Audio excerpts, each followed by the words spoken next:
The mining colony of Arion 5 was a place where hope slowly died. The ground was black, cracked, and full of sharp rocks. Dust storms covered the sun most of the time, turning the sky into a pale red haze. People who lived there were tough and tired. They worked long hours digging deep tunnels for rare minerals the company wanted. Life was simple: work, eat, sleep, repeat. Jinwoo Park, the foreman of Mining Sector 12, was one of those tough men. He was broad-shouldered, with calloused hands and eyes that had seen too much. That day, he was walking through an abandoned shaft with a small team, checking for damages after a small quake. The quake had shaken the colony the night before, collapsing some tunnels. Jinwoo had to make sure everything was safe before miners returned. The deeper they went, the quieter it became. The echo of their boots faded until only the soft hum of their portable lights could be heard. Jinwoo's friend, Hakulim, muttered, "This place feels cursed. Hyun, we shouldn't be here." Jinwoo ignored him and kept walking. His instincts told him to be thorough. Accidents killed too many miners, and he was not going to let that happen again. But then, he heard it. A faint sound at first. Jinwoo thought it was the wind whistling through cracks in the rock. But no, this was different. It was a soft, weak crawl, almost like a child. He raised his hand for the team to stop. "Did you hear that?" he asked. The others shook their heads. Jinwoo followed the sound deeper into the shaft, moving slowly, listening carefully. The cries grew louder. They weren't human. They were high-pitched, full of pain and fear. Jinwoo's heart beat faster. He turned a corner and froze. There, at the end of the tunnel, was something he never expected to see. A massive creature lay on the ground, its body pressed against the cold stone. Its wings were torn and bloodied, the once beautiful membranes shredded as if they had been caught in a trap. The creature's scales shimmered faintly under the miners' lights, showing colors of deep blue and silver. It was a dragon. Jin-Woo could not believe his eyes. Dragons on Arion 5 were supposed to be extinct. They were legendary apex predators, feared and hunted until none were left. But this one, it was alive, though barely. And clinging to her sides were 3 small hatchlings. The baby dragons were thin, their ribs showing. Their little claws clutched at their mother's scales as they whimpered for food. The mother, her eyes dim, tried to lift her head, but was too weak. Jin-Woo felt something heavy twist in his chest. He had expected danger, but instead, he saw suffering. Hung Huk-yu whispered behind him, his voice shaking. "We need to leave, right now." But Jinwoo didn't move. The mother dragon's golden eyes locked onto his. There was no anger, no threat, only a silent plea. She lowered her head slowly, almost bowing. "She's not attacking." Yoon Ha-choi, another member of the team, whispered. Her hands trembled as she pointed her light at the hatchlings. "Look at them. They're starving." Jinwoo stepped closer, his boots crunching on loose stones. The dragons didn't move. The hatchlings watched him with wide, desperate eyes. One of them let out a tiny cry, its voice cracking. He stopped just a few steps away.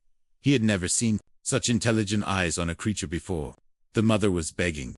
He could feel it. "We can't tell command about this," Jinwoo said suddenly. Hok-yu's mouth dropped open. "Are you insane? If they find out, we're dead. They'll think we're hiding a threat. They'll kill her," Jinwoo said flatly. "And the babies too. You know how they deal with anything dangerous." He turned back toward the dragon. He didn't know what to do yet, but he knew one thing. He couldn't leave them like this. The mother dragon lowered her head further, so close that Jinwoo could see every crack in her battered scales. Her breath was warm but shallow. He could see she was close to death. Jinwoo clenched his fists. "I won't let them die here," he whispered. The tunnel was silent, except for the weak cries of the hatchlings. Somewhere deep inside, Jinwoo knew his life had just changed. Jinwoo stood in the tunnel for a long time, frozen between fear and pity. The mother dragon was breathing weakly, her broken wings spread across the cold stone floor. The 3 hatchlings pressed close to her, their cries soft and trembling. "We can't stay here," Haku said. His voice was low but sharp. "If the company finds out we were in an unmarked shaft, and we're hiding we're finished. You know the rules." Jinwoo looked back at him, his jaw tight. "You saw what I saw. They're dying. Do you want to be the one who calls command, so they can burn this entire shaft? They're dragons?" Hok-yu snapped, louder than he meant to. The echo of his voice startled the hatchlings, who pressed closer to their mother. Hok-yu's face softened for a moment, but fear returned quickly. If they get better, they could attack the colony. They're dangerous. Yunha Choi stepped forward. Her flashlight beam trembled in her hands. I don't think they're dangerous right now, she said softly. Look at the babies. They're too weak to even stand properly. And the mother, she's not even moving. Jinwoo crouched slowly, keeping his hands open and visible. He inched closer to the dragon. Her golden eyes followed him, but she didn't growl, didn't even bare her teeth. When he stopped just a few feet away, she made a small sound deep in her throat. It wasn't anger. It was almost like a cry. He reached into the pack on his back and pulled out a ration bar. Slowly, he broke it in half and placed it on the ground near the nearest hatchling. The baby sniffed the air and crawled forward, weakly snapping up the food. Jinwoo felt his throat tighten. They're starving, he whispered. Hyung-Hakyu began, but his voice was softer now. Jinwoo turned and looked at both of them. If we report this, they'll send security. They'll kill the mother and the babies without a second thought. That's the law. That law is there for a reason, Hakyu said. But it sounded like he was trying to convince himself. Jinwoo stood up slowly. I can't do it, he said. I'm not going to call in a death squad on something that's begging us for help. Yunha bit her lip. What if someone finds out we're hiding this? Then we'll deal with it, Jinwoo said. But for now, we help them. Quietly. No one else can know. Hakyu stared at the ground, his hands clenched. Finally, he muttered, this is insane. But fine, for now. But if they become a threat, they won't, Jinwoo said firmly. He turned back to the dragon. The mother was watching him with tired eyes, her chest rising and falling slowly. Her wings twitched painfully. He could see blood on the stones, dry and black. Jin-Woo wanted to reach out, to touch her, but he didn't. Instead, he whispered, we'll be back, we'll bring more food. The mother's eyes closed slowly, as if she understood. They left the shaft quietly, moving like shadows. The others in the colony didn't notice them slip out of the restricted tunnel. No one asked why their packs seemed lighter than before. Back in the small barracks room, Jinwoo sat on the edge of his bunk, his head in his hands. This is too big, Hakyu said, pacing back and forth. We don't even know what happened to her. What if something attacked her? What if it's still out there? Then we'll be careful, Jinwoo said. But I'm not letting them starve to death. Not when we can do something. Yunha sat across from him. How long can we keep this a secret?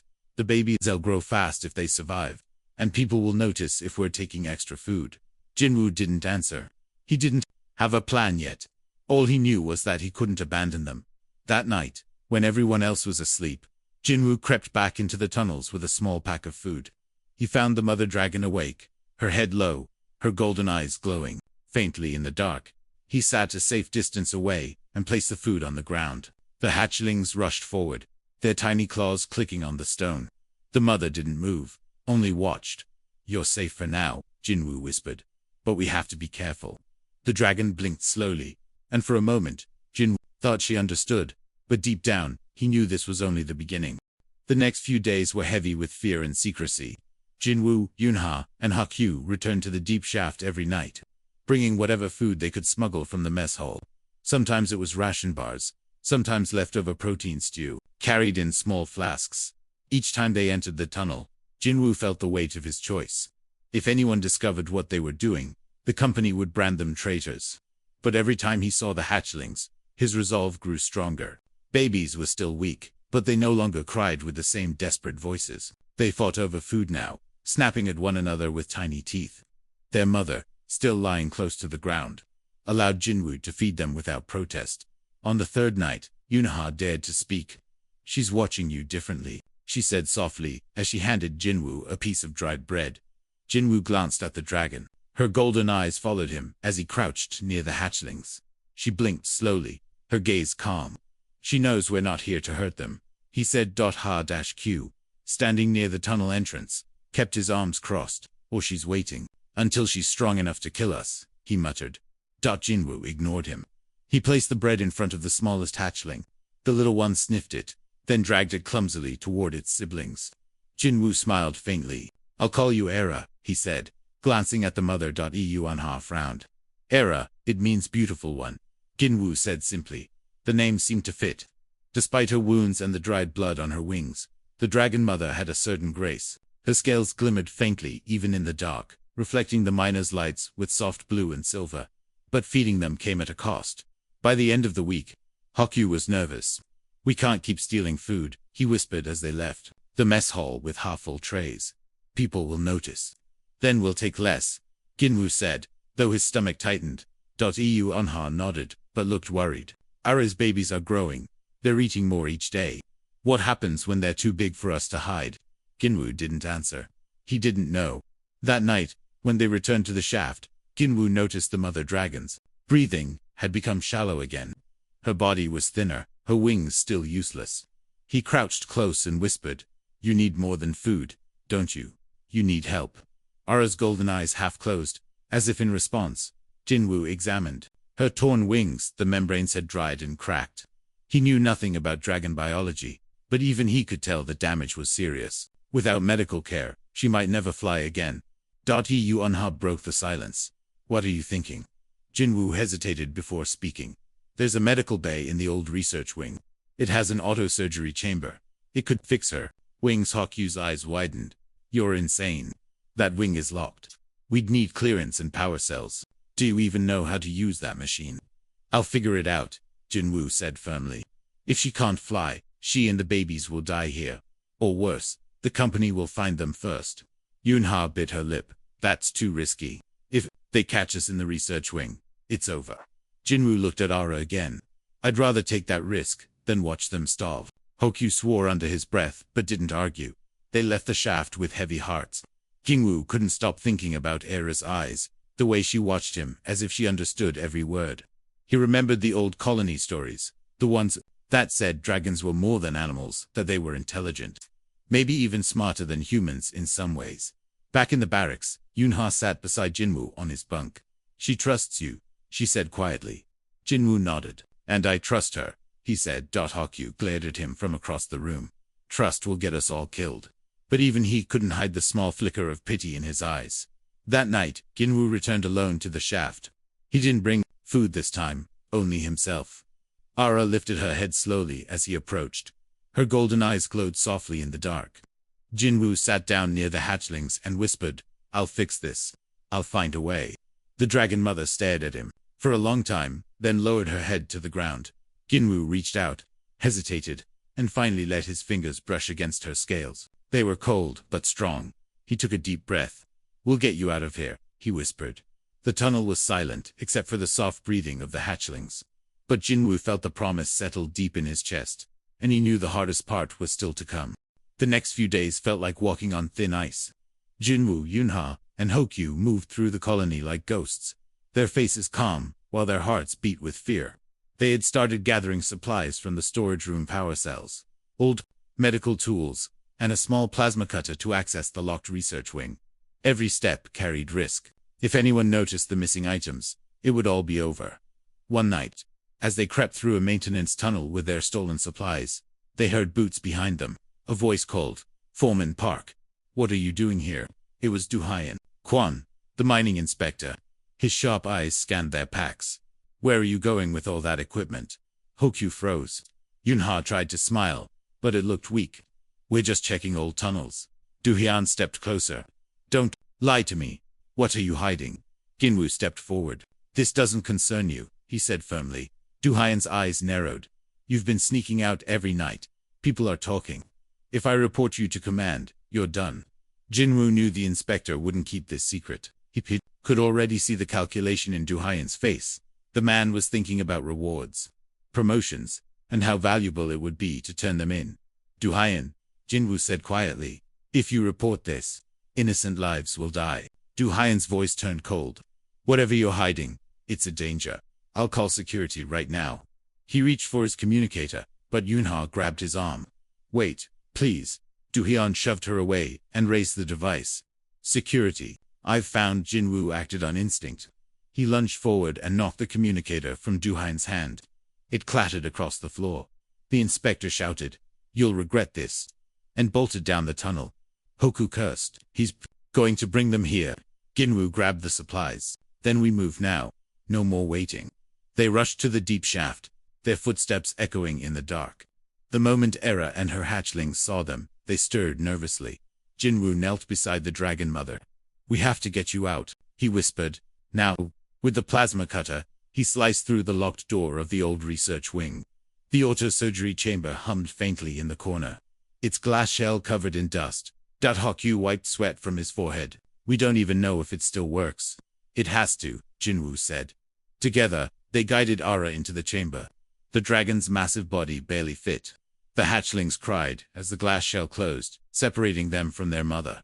Jinwoo powered the machine with the stolen cells. Lights flickered to life. The chamber scanned Ara's broken wings and began its work. The sound was terrible bone being realigned. Tissue repairing, membranes stitching themselves together. Ara let out a low, painful roar, thrashing inside the machine. Hold her steady, Jinwoo shouted, pressing against the chamber. Eunha's hands trembled as she adjusted the controls. She's losing too much energy. If this fails, she could die. She survived, Jinwoo said, more to himself than to anyone else. Then came the heavy sound of boots. Security forces flooded the room, weapons raised. Step away from the creature, the captain barked. Jinwoo stood in front of the chamber, shielding it with his body. No, you'll kill her. She's a threat, the captain snapped. Move, or we'll fire, the hatchlings hissed, pressing against Jinwoo's legs. He looked at the soldiers, then at Ara thrashing inside the chamber. He knew they wouldn't. Listen, go, he whispered to Yunha. And ha-q.ha-q. Single quotes as face went pale. What about you? Get the babies out, Jinwoo said. I'll hold them off. Before anyone could argue, the chamber burst open with a hiss. Ara stepped out, her wings fully restored, her body glowing with strength. The soldiers opened fire. Plasma bolts struck Ara's scales, but she roared and swung her wings forward, creating a shockwave that sent the troops flying. Jinwoo grabbed the hatchlings and ran. Ara followed, her massive body smashing through walls and doors. They reached the outer cliffs of the colony. The night sky was clear, stars shining brighter than Jinwoo had ever seen. Ara lowered her head and nudged Jinwoo gently. He looked into her golden eyes. Go, he whispered. Take them, and go. Ara crouched, her wings spreading wide for the first time in weeks. The hatchlings climbed onto her back. She roared, once a sound that shook the ground, and leaped. Into the sky. Jinwoo watched her soar higher and higher, until she was just a shadow against the stars. Eunha stood beside him, tears streaming down her face. Do you think we'll ever see her again? Jinwoo smiled faintly. I think we just did the right thing. That's enough. Weeks later, while hiding deep in the wilderness of Arion 5, Jinwoo looked up and saw a massive shadow pass overhead. Ara flew above the cliffs, her hatchlings now strong and fast. She circled once, then descended low enough for Jinwoo to see her eyes.